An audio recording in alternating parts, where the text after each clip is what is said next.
Hello and good evening all of you. A very warm welcome to Baiju's exam prep. First of all, a very happy Lori to all of you. Welcome to the another session of the daily quiz. So before starting our session for today, here is a quick announcement for all of you. If you want to prepare for UPSC Civil Services examination and if you have any doubts related to it, then here we have a one-to-one counseling session, and if you want to be a part of it, if you want to know your answers related to any question, then here we have a mentor who is available every time, each and every time. And to access this like facility, you can fill a Google form which is available in a pinned comment section and also a description box below of this video. So please fill that Google form and ensure that you have filled your all details. So let's start our discussion for today. So here is our first question.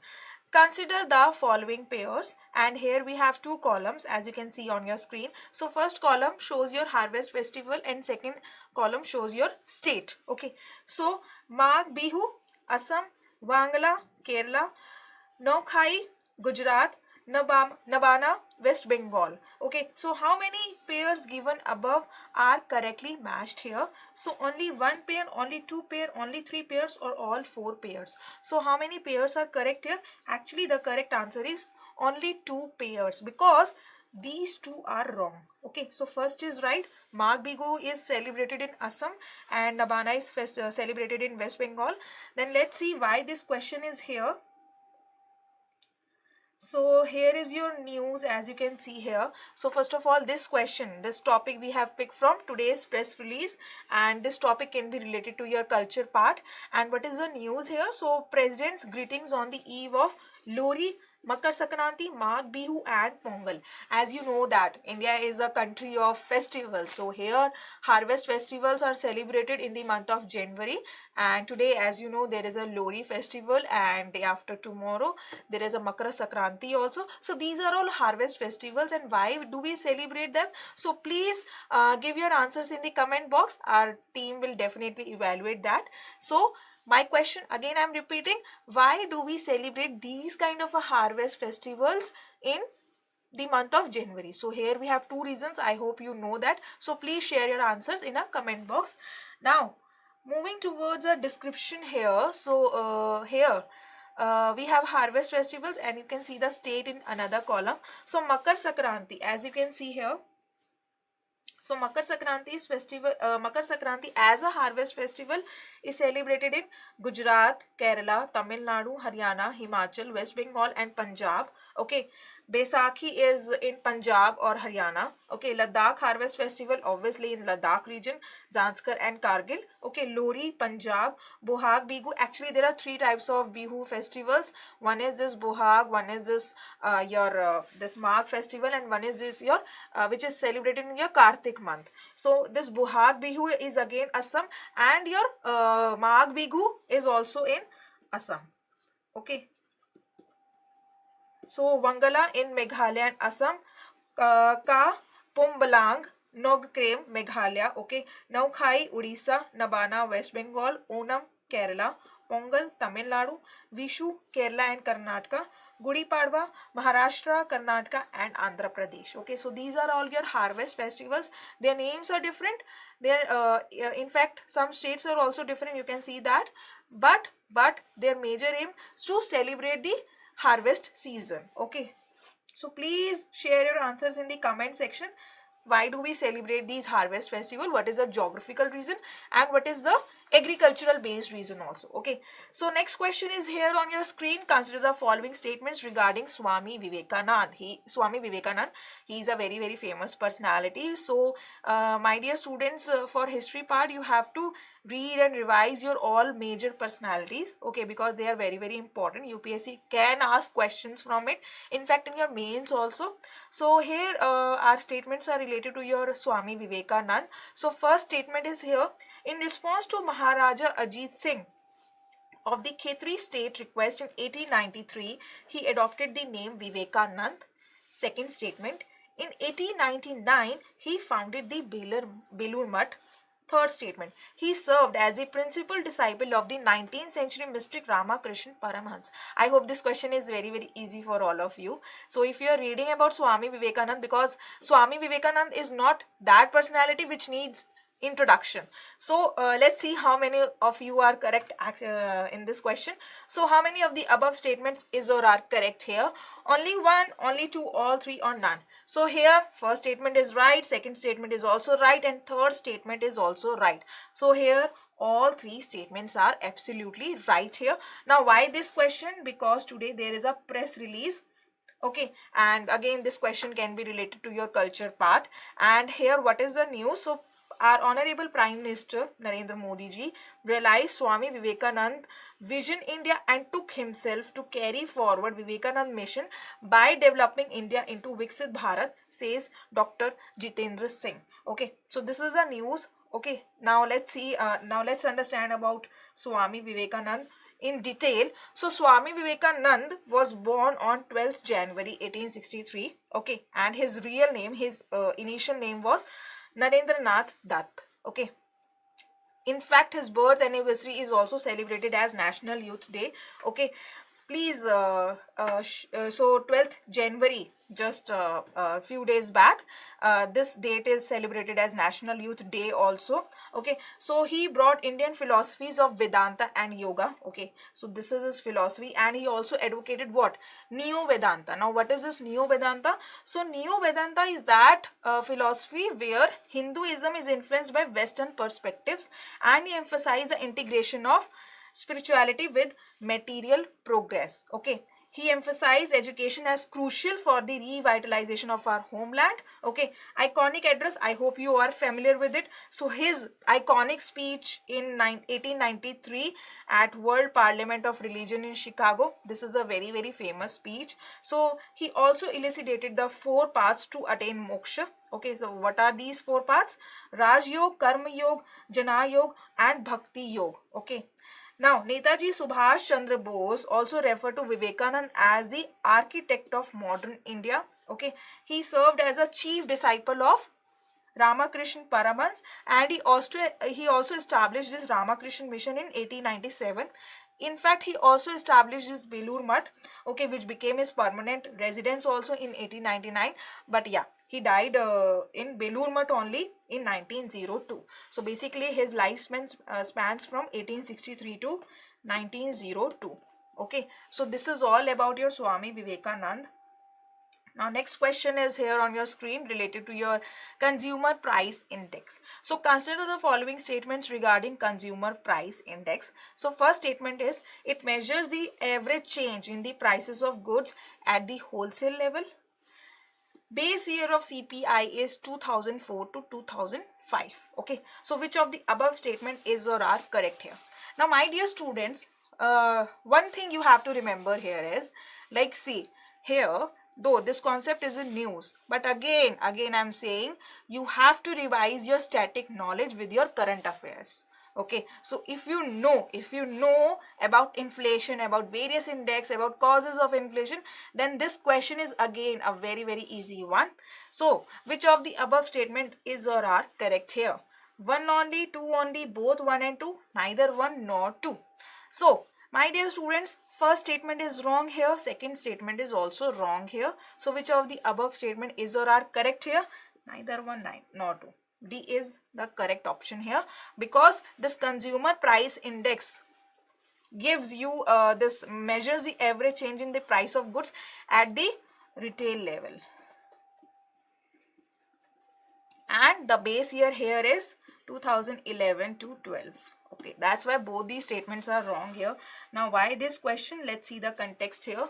So today we have picked this question, this topic from the Indian Express newspaper, and this question can be related to your economy part. Now why this question? Because the Ministry of Statistics and Program Implementation released data that showed retail inflation in December grew by 5.7%. Okay, so this is the news, and that's why, as you can see that here there is a data also. Let's understand this data. Actually, if you see, recently in December month, as projected by the ministry, it's 5.7%. Though RBI by law has capped this inflation as how much? I hope you know that it should be 4%. So RBI is required to target an inflation rate of 4%. So from that perspective, this 5.7 percentage of inflation in December month, December 23, is actually a very disappointing one. Okay, but yeah, RBI has also like by law, they also says that there is some comfort zone.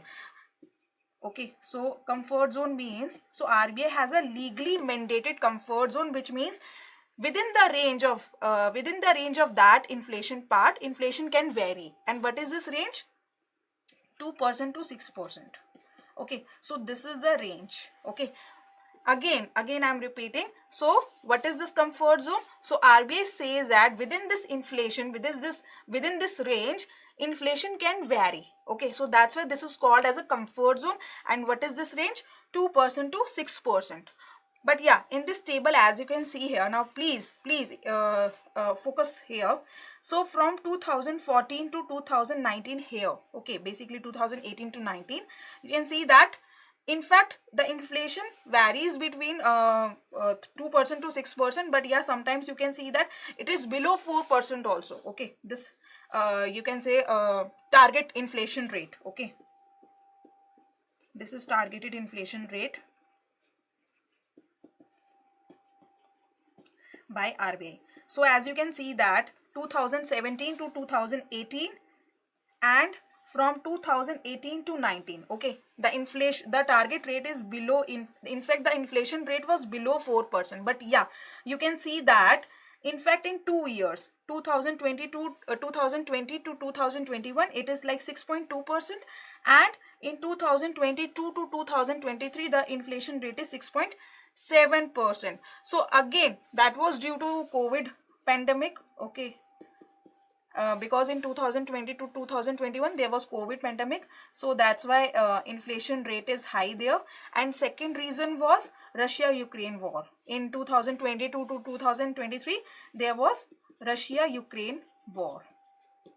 So from this perspective, you can see that 5.7% is also okay. Not okay, but yeah, it is a disappointing one. So 5.7%, if RBI says that, if ministry says that in December the inflation rate was 5.7%, it means that it is under this comfort zone, 2% to 6%. Okay, so this is all about the news.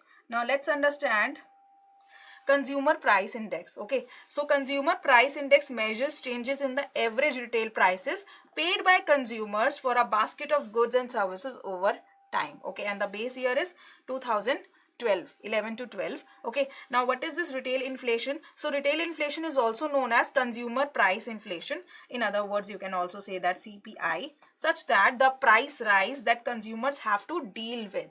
Okay, retail inflation data is critical to policy making because it is this measure of inflation that the central bank, means RBI, takes into account when it decides whether to raise or cut interest rates in the economy. Okay, because as you know that inflation rate determines the interest rates on the long term bonds also. So that's why this inflation rate is very crucial for policy makers. Okay, so in fact you have also read that inflation has also relation with your money flow also.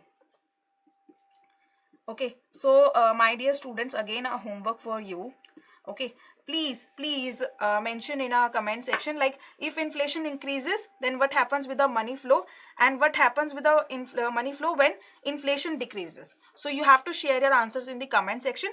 Again, I'm repeating my question: what happens when inflation increases with money flow, okay, liquidity in the market, and what happens when inflation decreases with the money flow or liquidity? So please share your answers in the comment section. Our team will definitely evaluate that. So RBI's action in turn affects what EMIs people pay for their car loans or home loans, and for how long. Again, this is a very important concept here. Like inflation also determines your rate of interest on the long term loans also, and long term government bonds also. Okay, so again another question for you. You have to share in your answers in the comment section. What happens when inflation increases with interest rates on the long term loans?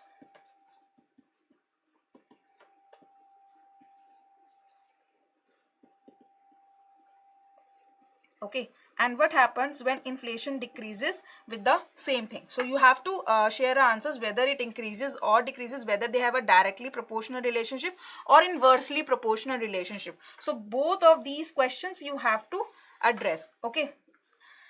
Now, inflation in this context refers to increase in the general price level, not the increase in the price of one commodity. So this is a very, very important line here. So inflation means what? General price level, not an increase in the price level of a single commodity. Okay. Now, moving towards our next question here.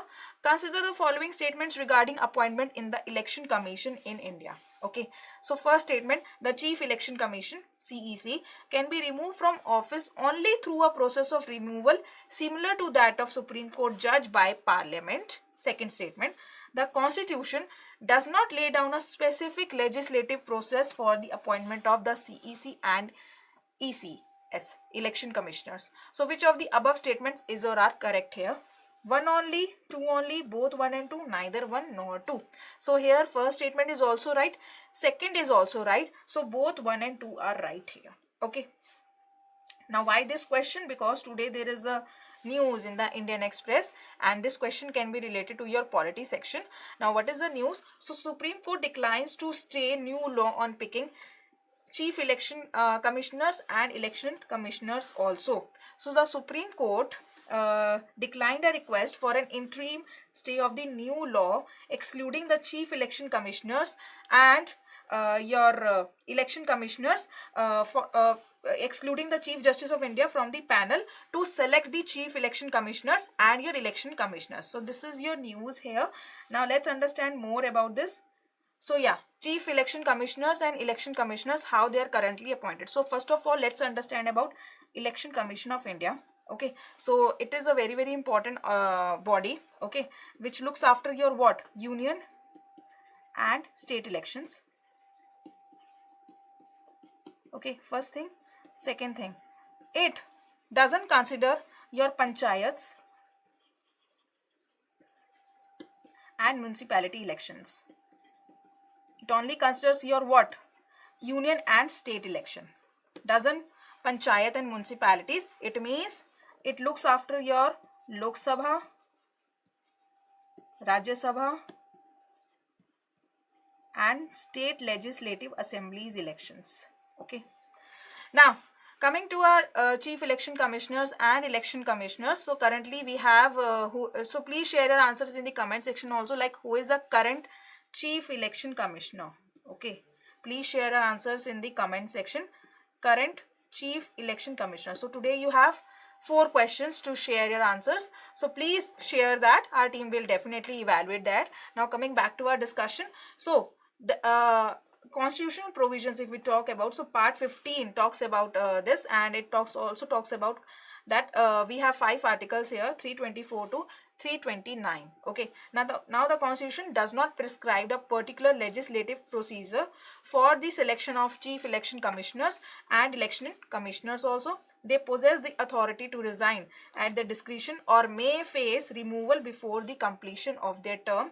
The removal of the chief election commissioner follows a parliamentary process similarly to that of a Supreme Court judge also. Removal of any other election commissioner can only occur based on the recommendation of the chief election commissioner. Okay. Now, a question from previous year 2022. Here is your question. Consider the following pairs. Kings are listed here, dynasties are listed here. Now you have to see which pair is correct or incorrect here. So Nanuka, Chandela, Jayashakti, Paramara, Nagabhatta II, Gujjar Pratihara, Bhoja, Rashtrakuta. Okay, so how many pairs given above are correctly matched here? Only 1 pair, only 2 pair, only 3 pairs, all 4 pairs here. Okay, so this is your question here. So which pair is right here? So Nanuka Chandela is absolutely right here. Jayashakti Paramar, wrong here. Nagabhatta II, Gujjar Pratihara, right here.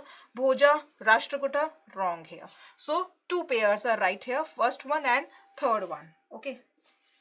Now the Chandelas, also known as Chandels, was an Indian Rajput lineage originating from central India, often referred to as Chandelas. Okay, or the Jejabukti dynasty also in the annals of Indian history. Okay, according to the legends recounted in the Mahoba Khanda, the Chandela lineage traced its roots to the union of the moon and Hemavati. Okay, the inscriptions from Khajuraho is where it is in Madhya Pradesh, in 954 CE reveal that the inaugural monarch of the Chandela dynasty, means the founder was Nanuka. So that's why first was right here, Nanuka Chandela, okay, was a descendant of the sage Chandratraya, who in turn was a son of the renowned Vedic sage Atri. Okay, Jayashakti was a member of the Chandela dynasty rather than the Paramar dynasty. So it means this was wrong. Again, he was Chandela. He belongs to this Chandela dynasty. Okay. Then Gujjar Pratihara dynasty, it comprises your two medieval Hindu Indian dynasties. Okay, witness the rule of the Harichandra lineage in Mandor, Marwar from the 6th to the 9th century CE, often holding a feudatory status because they emerged when? Early medieval period. Okay, and early medieval period witnessed what? Feudalism. Okay, simultaneously the Nagabhatta lineage also governed initially from Ujjain and later from Kannauj from the 8th to 11th centuries. While other Gujjar lines also existed, they did not adopt the Pratihara surname.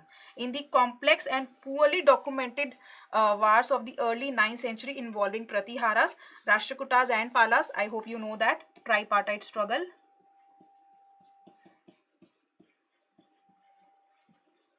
Okay, over Kannauj.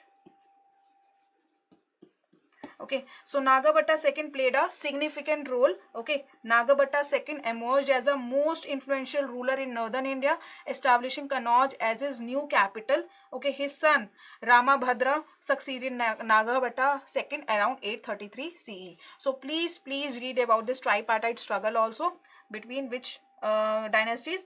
Rashtrakutas, okay, Palas, and your Gujjar Pratiharas. Okay, so over what? Kannauj region. Okay, now it's noteworthy that Mihir Bhoja belonged to the Paramara dynasty. So he belonged to Paramara dynasty. I hope this question is clear to you now. Now moving towards our fact of the day for today, the story of Nashik's Kala Ram temple visited by our Honorable Prime Minister Shri Narendra Modi ji. So this is a news for today. This is a fact for today, and I hope you know that recently our Honorable Prime Minister visited this temple. Now let's understand the history about it, its location also.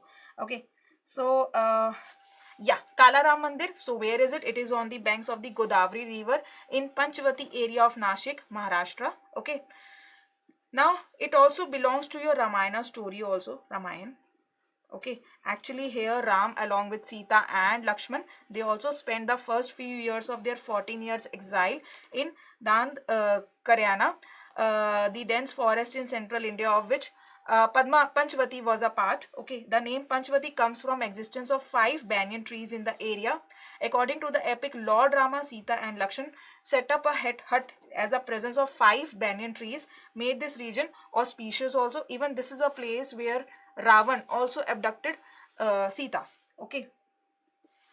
In 1930, Bhimrao Ambedkar. Now, this is not only our Honorable Prime Minister, but even before that, our personalities, our national personalities also visited this place. So, Bhimrao Ambedkar and the Marathi teacher and social activist Pandurang Sadashiv Sen, who is also known as Saint Guruji, led an agitation to demand access for Dalits to Hindu temples. So, actually, they agitated why?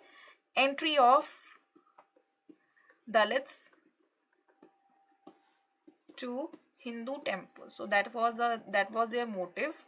Okay, on March 2, 1930, okay, Ambedkar also organized a large protest outside this temple. Okay, so protesters also faced opposition, and there was an incident of stone throwing when they tried to stop a Ram Navami procession from entering the temple premises. Okay, Baba Saheb reached the spot and controlled the situation, according to an account of the Satyagraha in Dhananjay Keer's book, Dr. Ambedkar Life and Mission. So this is a very important work upon Dr. Ambedkar's this struggles for this Dalit movement. So please this book can also be asked. Okay, because in UPSC they can also ask you this book's name and author name. So this can be a important one. So this Satyagraha at the Kalaram temple by Dr. Bhimrao Ambedkar continued until 1935. Now this temple derived its name from a black statue of the Lord Kala Ram, which translates literally to Black Ram. Okay, now why Black Ram? Because the sanctorum has a statues of Ram, Sita and Lakshman, and a black idol of Hanuman at the main entrance. Okay, so the temple, which is visited by thousands of devotees every day, was built in 1792 with the efforts of one Sardar Ranga Rao Odekar, according to the temple's website. The main temple has 14 steps, which represents the 14 years of Ram's exile. It has 84 pillars, okay, which represents the cycle of 84 lakh species that one has to complete in order to be born as a human. Okay, so this is all for today. Okay, thank you very much for attending this session. Again, an announcement for all of you. If you want to resolve your queries related to UPSC Civil Services examination, then here we have a one-to-one counseling session. So if you want to be a part of it, please fill a Google form, which is available in a pinned comment and a description box also. So please fill that, and see you in the next session. Thank you so much. Please like, share and subscribe to our channel. Thank you so much. Goodbye.